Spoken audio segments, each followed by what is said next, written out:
Madam. Nako, salamat Chris ha. Nag-abala ka pa. Sabi po ni Tyrone, nagpapagaling daw kayo, kaya ako na po nagdala ng mga dokumento at saka konting prutas. Sana inutos mo na lang. Ay, hindi na po, kasi gusto ko rin kayo madalaw. Okay na ako. Bukas makalawa, makakalarga na ulit ako. Oh, talaga? That's good news kasi meron po akong buksan na it's like a greenhouse po. Maganda po ito, parang sa mga special events natin at extra income po natin ito. Gusto ko sanang makita niyo. Nako, very good yan ha. Gusto ko yan. Kung hindi man ako po pwede pa, siguro mag-uutos na lang ako. Papapuntahin ko isa sa mga tauhan ko. Si Rosel. Nay, bakit po? May problema ba kayo kay Sir Chris?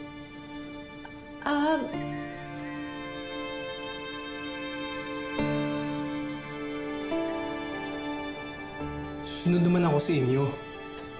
Kailangan ko lang malaman kung bakit. Naku anak, sorry masyado lang akong concerned sa kalagayan mo. Dahil? Siyempre, diba kakasabi ko lang, importante ang pag-aaral.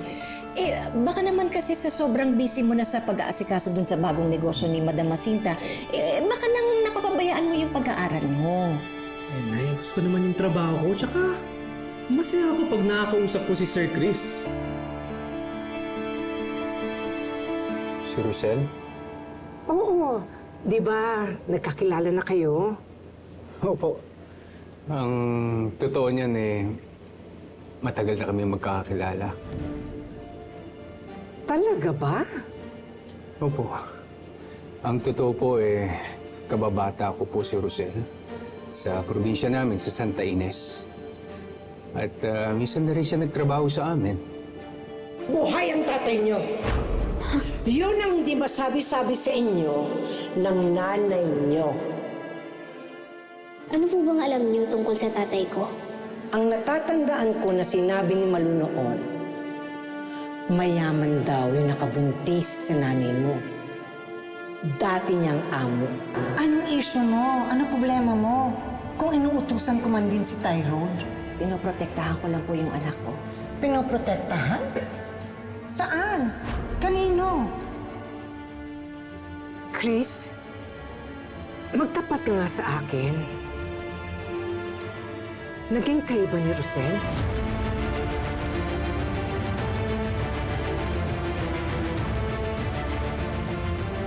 Chris, natameme ka na dyan. May masama ba sa tinanong ko?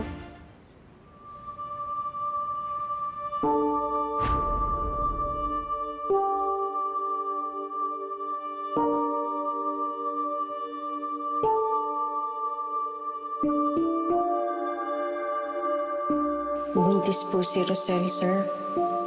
Ano? Kayo po ang ama. Excuse me, Chris.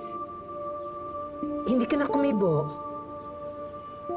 Okay ka lang ba? Opo. Okay lang ako. So anong sagot? Naging kayo ba ni Rosel?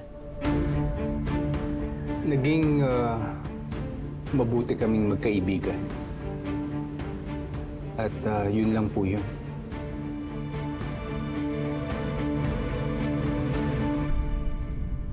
Masyado ka pang bata para sa ganyang klaseng responsibilidad. Sus, hindi ka ba naniniwala sa galing ko? Siyempre naman anak, bilib na bilib ako sa'yo. Naniniwala ako sa kakayahan mo. Kaso... Oo, kaya relax lang kayo. Vitamin YYKI lang. Naku, ano naman yung vitamin ano? Vitamin YYKI. Yakang-yaka ko ito. Sige na, alis na ako, Nay. Love you! Maglagay ng Christmas decor dito sa bahay ninyo. Masyado kasing madilim dito sa loob ng bahay. Gusto ko naman lumiwanag kahit konti. Ang ganda po nitong Christmas tree ninyo, oh. Tingnan nyo, Paskong-Pasko na po talaga dito sa bahay ninyo. Alam mo bang dumating dito kanina si Chris Almendras? Bakit po? Anong bakit po? Syempre, ka-business partner ko na siya. Dumalo siya sa akin, kinukumusta niya ako. Ganun po ba? Alam mo bang pinag-usapan ka namin? Tungkol po saan?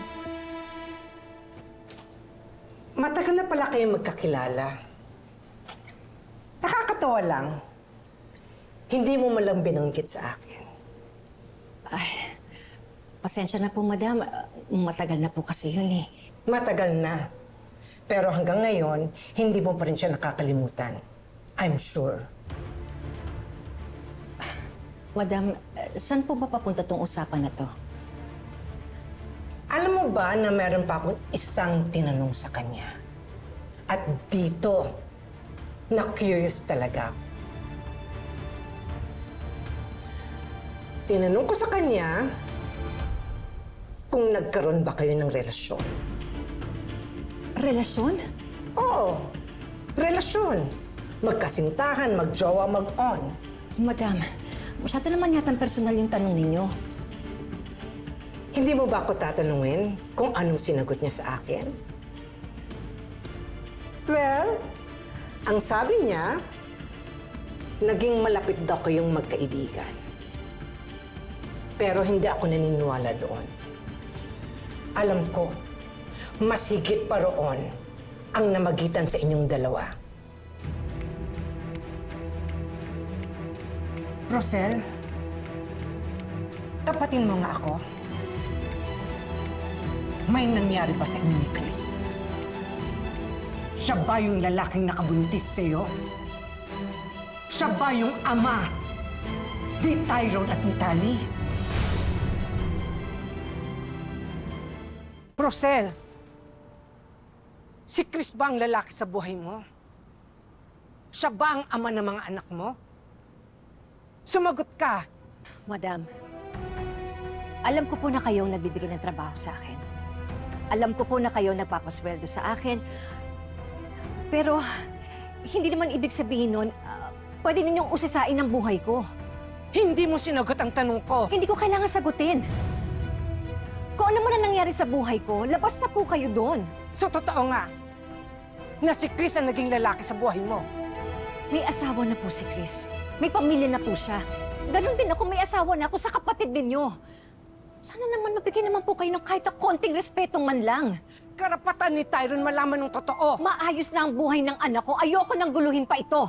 Nangangarap si Tyrone na makilala ang totoo niyang ama. Hindi sa ganitong sitwasyon. Madam, nakikiusap ako sa inyo. Huwag niyo nang guluhin ang buhay ng anak ko. Paano kung sabihin ko sa'yong ayoko? Madam, alam ko po na may karamdaman kayo. Pero kung pakikialaman ninyo ang buhay ng anak ko, mapipilitan akong patulang kayo. Pinagbabantaan mo ba ako? Opo. Dahil gagawin ko ang lahat para protektahan ang buhay ng anak ko. Ngayon, kung wala na po kayong iuutos sa akin, tapos na po ang usapan na to.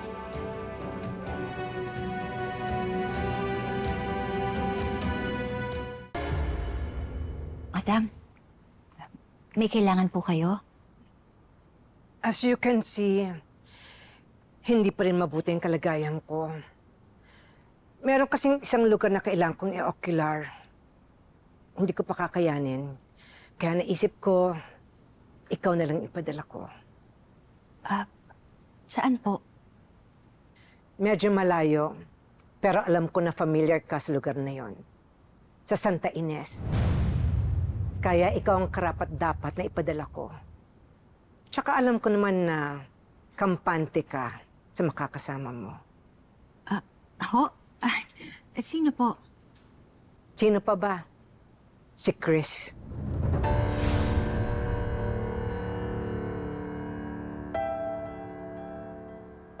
Oh, bakit natahimik ka? Madam, nananadya ho ba talaga kayo? Nananadya? Professional lang ako.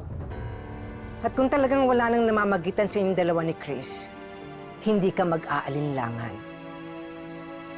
Madam, pasensya na po pero hindi ko po kayo mapagbibigyan. Hindi ko po gagawin yung inuutos ninyo sa akin.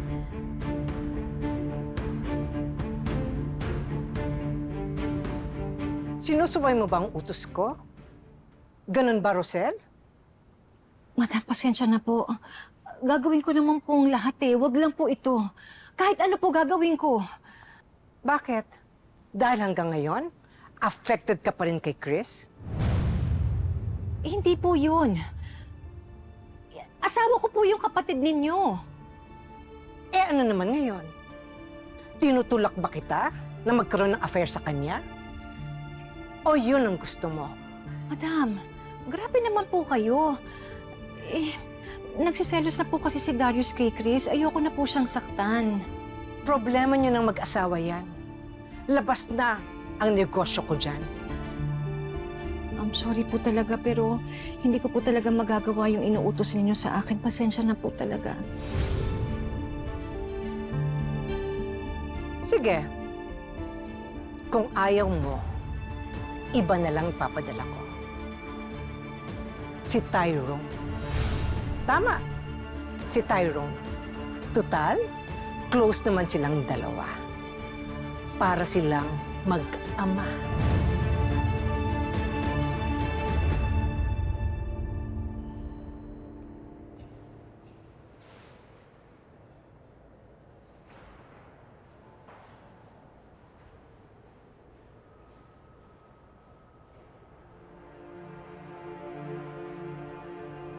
Bro, okay na ba mag-usap tayo? Tungkol saan? Tungkol sa nangyari. Hindi ako pumunta dito para makipag-away. Nandito ako para humingi ng sorry. I was out of line, bro. Hindi rin kita dapat sinugod agad. Okay na. Pero hindi pa tapos kay Belle. Mahalaga kasi sa kanya yung pagkakaibigan ninyo. Kaya ako nandito. Anong ibig mong sabihin? Gusto ko kasi sana makapag-usap kayo ni Belle. Para makapagpaliwanag siya sa'yo. Magkaayos kayo. Nai-miss ka na nun. At ramdam ko yun.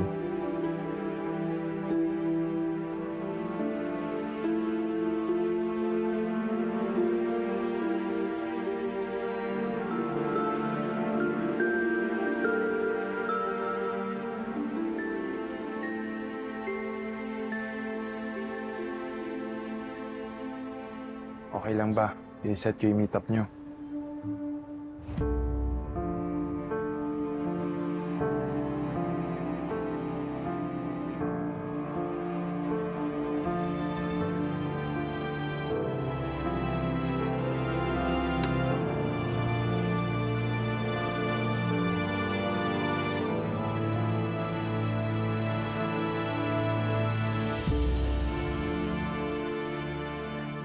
Overnight ba yung lakad mo bukas sa Santa Ines? Di naman. Balikan lang yun actually. Mag-ocular lang naman kami ni Madam Jacinta para makita namin yung garden house. Madam Jacinta na naman. Baka mamaya may gusto na pala sa'yo yung Madam Jacinta, ha? Oh, yan ka na naman. Business is business. What if... Sumama ako? Why not? Para makita mo yung pride and joy ko. Really? Sige, ayusin ko na yung schedule ko and then I'll join you. Okay. Oh, alis na ako. Okay. Bye. Ingat.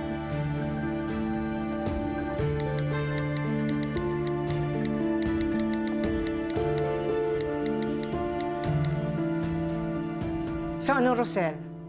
Sinong sasama kay Chris? Ikaw ba o si Tyrone?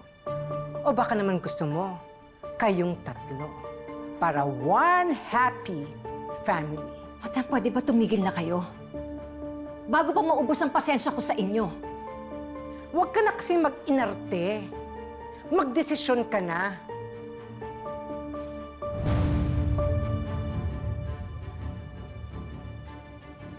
Sige na ho. Ako na pong sasama. Pero isa na pong pakiusap ko sa inyo. Tantanan niyo na po si Tyrone. Huwag niyo na po siya idamay dito. Nananahimik na ang buhay ng anak ko. At kung talaga nagmamalasakit kayo sa kanya, gagawin ninyo ang pakiusap ko sa inyo.